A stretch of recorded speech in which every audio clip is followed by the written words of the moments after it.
Good day, dear traders. Let us review the major economic events of the past week. Last week, the US dollar index rose within the sideways market.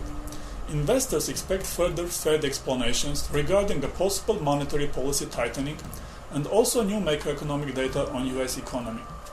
But let us go back from the global trends to the events of last week. The euro tumbled on Tuesday after it was reported that the ECB was considering the possibility to launch corporate bonds purchases program starting from December. Investors counted on its earlier launch. There was another negative factor.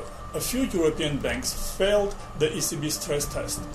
On Wednesday, the US Consumer Price Index for September came out slightly higher than the forecast by only 0.1% at 1.7% year-on-year.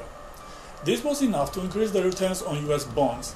Investors started purchasing them and the dollar consolidation continued.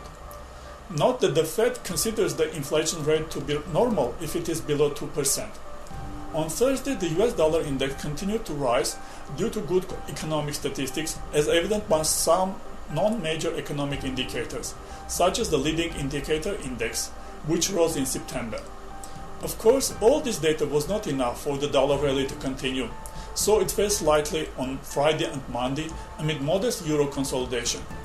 Among 130 European banks, 25 failed the ECB stress test, but investors decided it to be not so bad news.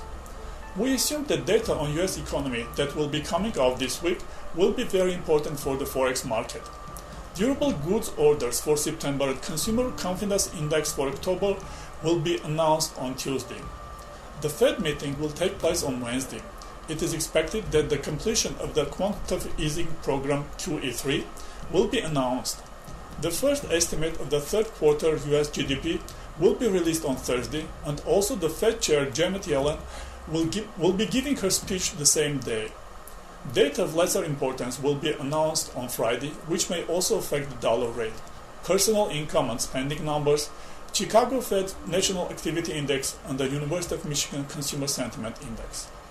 On the whole, we believe the US data forecasts to be positive. However, a positive speech of the Fed chair is needed for the resumption of the uptrend of the dollar index.